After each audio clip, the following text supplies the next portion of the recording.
for strength day A, starting with a work block that's kind of an AMRAP style, but it's going to be an odd ladder. So each exercise, they're going to start with 1 rep throughout that first round. Next time they come back around, they're going to go to 3. Next time we come around, we're going to go to 5. Okay, so you're increasing on that odd number. The block is going to be 15 minutes long. So we're going to start with a kettlebell swing. So for that kettlebell swing, really making sure people are starting back from the bell. I've been covering some classes lately where I've seen people try to start their kettlebell swing over top. If you're starting your kettlebell swing over top, you have nowhere to hike the bell to. There's no way to get momentum in that. So you have to have them start 2 feet back. Okay, so 2 feet back, splitting the difference so that now that bell's even, driving those hips back, finding that nice hinge, ankling the bell, breaking that handle in half so those elbow pins drag forward. Nice strong hike, find that tall standing plank, come back down. Okay, so from the front, when you're looking at a kettlebell swing, you also want to see that that bell is tracking above the knees. So this is what we call upper triangle, right? Center to knees.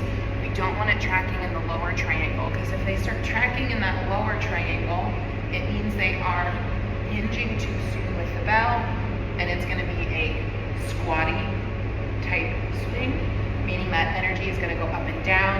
You want them to wait until the bell is about here so that those hips push back, and it is more of a pendulum-like swing. So just so you can see that for a couple more reps, I'm going to do the 5 ladder for the rest of the demo with all of the exercises. So you would go 2 feet back, eyes stick forward, pulling those lats down. Nice strong hike, snap. Hips are sending the bell forward, bell is sending hips back. Okay, so that's what you want to see, is that nice pendulum effect with your kettlebell swing. Okay, from that kettlebell swing, where they're going to go into a goblet squat, which you can have them do with a kettlebell, or if they're uncomfortable with that snappy clean, you can have them hold the end of a dumbbell, so that dumbbell would sit vertically in that goblet position. So for a goblet hold, this one they can stand over top of the bell, so it's more of a 2-hand dead clean, standing over top, driving elbows forward, snap straight up. So that energy is going down with our feet as we hit that clean. You're then going to have them stand with their feet at squat stance. Toes can be slightly out as long as knees track over toes. We don't want to see this type of motion in those squats. Big inhale at the top, hold that breath through the bottom, exhale, come tall. So again, if we're on that 5 round, they're doing 5 squats. I don't know why I picked 5 as the demo, because you guys don't need to see that many reps, so we're gonna do 3. Take whatever time as rest they need throughout this, because it is still sort of that AMRAP style, even though they're adding reps every time they come around, okay? Following that goblet squat, they're gonna go into the pumpkin floor press. So a pumpkin floor press means they're gonna be holding the body or the bell of the kettlebell. So you're gonna have them lay on their back, making sure that that back is staying nice and flat. We don't wanna see it arcing up. So back stays nice and flat, holding the bell, floor press straight up. Elbows are gonna stay in a little bit tighter, so this is gonna be a little bit more tricep engagement.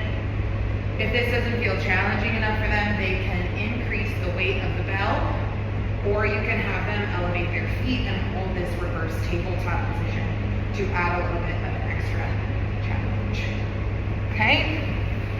Again, taking rest as they need, or they can power on through to that next exercise or into that next round, excuse me. The last exercise for this opening work set is going to be a kettlebell around the world. So what I'm going to have you do is stand over top of that bell. You're going to have them deadlift that bell tall. Okay, so that's going to be very safe. We don't want people just like leaning sideways over that bell. So deadlift that bell in front, and then you're passing that bell behind. So if I'm doing 2-3 reps, because we're on the odds, 3 to the left. When I get back to the front, 3 to the right. Trying to stay nice and stable, so we don't want to see their body moving with the bell. You want everything nice and strong. If you look at them from the side, you want to make sure that rib cage isn't flaring, so pull that rib cage down, stay nice and tight, keeping that engagement the way through the legs so they're stable throughout that around the world. We're doing a 15-minute EMOM. There are 5 different groupings of exercises, so that means you're gonna do 3 rounds. Every exercise is about 5 to 8 reps, except for the last one, which is the kettlebell halo, and that's just gonna be 5 and 5. We'll make sure that those rep counts are up on the board, on the screen for you. So minute 1 of this EMOM is gonna be a single arm swing. So taking in the same form pieces from the 2-hand or your standard kettlebell swing from the first work set. We're doing everything the same, except now that opposite hand is free and tracking along the outside of the body. It's important that we talk about that in class, because again, I've seen a lot of people in class where they go to do a single arm swing and they're plastering this free arm behind their back and they're losing a lot of this connection, right? Because if you were gonna jump, broad jump, you guys know this is one of the things I'm so good at, you're gonna use both arms to propel yourself forward. So the kettlebell swing is the same. You wouldn't glue one arm to your side and then try to jump, because then you would look like you jump like me. So make sure that you are cueing that free arm swing with your single arm, okay? So what I mean by that is in your setup, you're gonna tell them to set up the exact same way as their kettlebell swing, so 2 feet back, driving those hips back. You can even have them set up with both hands on the bell, and then if they're starting on the right side, tell them to move that right hand center. Free hand is gonna sit outside the bell so that wrists stay even. If your wrists stay even, your shoulders stay square, right? So if my wrists aren't even, my shoulders aren't square, wrists are even, shoulders are square. As I hike, this arm's gonna come outside, and then as I hit the top of my swing, it's gonna match the bell. So I hike back, wrists stay even, wrists stay even, wrists stay even, okay? So that's your single arm swing. If you have people who are more advanced in class, they can use that swing switch to go right into the other side, or let them come to the ground, reset, do the single arm swing on the other side. Whatever time they have left in that minute is rest. Minute 2, we're gonna do a high pull or a snatch. Because the opposite exercise is a snatch, I want you guys to teach this like a tiger, and call it a tiger if possible, because the high pull, a lot of times people pull their elbows out wide because of a barbell high pull. So talking about a tiger, which is gonna help them transition into a full snatch, okay? So from the side, I'm gonna demo this one so you can see my elbow. Right, we're still setting up the same way we would for a single arm swing, 2 feet back, because again, that hike is the most important part of any kettlebell ballistic, because you need to generate energy to translate energy into the swing, snatch, clean, etc. Okay? So for your high pull, your tiger, you're gonna keep that elbow nice and tight, okay? Because that's gonna be the most important thing when you hit the snatch. So if you remember from a few cycles ago, nope, it's the current cycle. Remember from the current cycle, we have a T-Rex option, tiger option, okay, snatch, okay? So basically, you are driving from your hips, trying to hit that flow point up high. So my elbow stays nice and tight, and that flow point is up near my eyeballs, and that bell is upside down, okay? From there, if somebody's trying to work on a snatch, you just tell them to punch through. Again, keeping that elbow in tight and driving through the hips. So a big point I always make with the snatch is even though you're ending overhead, it is a lower body exercise, okay? Yes, if you do 100 snatches, your forearms are gonna be sore, but your legs are what's driving the bell. Your legs are what's gonna feel the most fatigue. So you have to drive from the glutes if you wanna have a nice smooth snatch. So we're here, again, squaring off my shoulders, elbow stays tight, come up, drop the elbow down. Dropping the elbow down, finding that backswing, okay? If you have people who are new to snatching and they feel good going up, they don't feel great coming down, you can then have them rack down, come out of it from a clean, snatch back up, rack down, snatch back up, okay? That's just going to be a teaching progression, but the ultimate goal is to have them snatch up, snatch down, okay? Again, same thing, 5 to 8 reps each side. They can use a swing switch in between if they're comfortable, or they can just reset on the floor. Whatever time you have left in that minute is rest. Next exercise is a single arm racked split squat. So for this one, we're gonna keep working that working leg even more. So this is gonna be an ipsilateral hold. So same side as the leg that's stepping out. So if my bell, again, demoing with a swing clean here, giving a dead clean as a secondary option, but always demoing that swing clean as the way to get into that racked position. The bell's on the right side. I'm stepping out on the right, staying nice and stacked.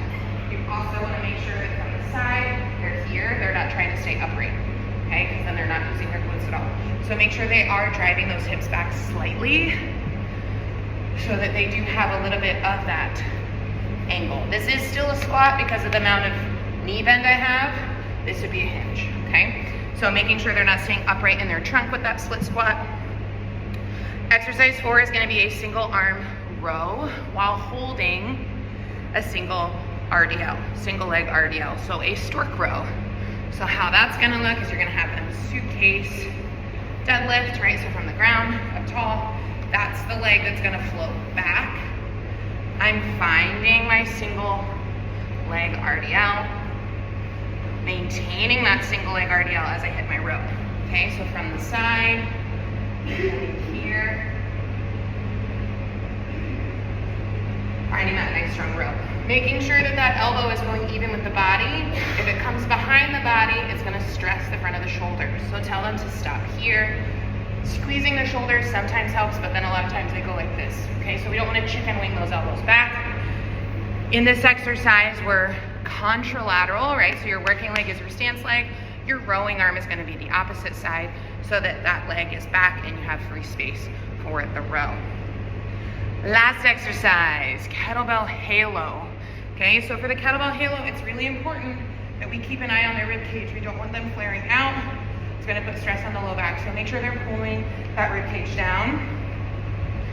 So again, you can just come at it from a clean, keeping that rib cage tucked.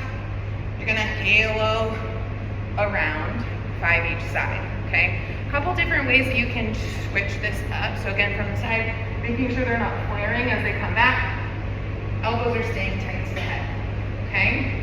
If they want an extra challenge, you can have them curl that bell upside down because now the weight is gonna be down towards the ground, so it's gonna pull into a deeper stretch, and then finish that halo. Or if you have more advanced members, if I'm haloing to the right, I'm gonna stand on just the right leg or just do a little toe touch on my left side, and you can give them a single leg halo option, okay? So a couple different ways you can add a little bit of a challenge to that rotational piece, and it couples nicely with the around the world because we did a rotation that's lower, now we're doing the rotation that's higher to address thoracic mobility as well as shoulder mobility. So that is strength day A.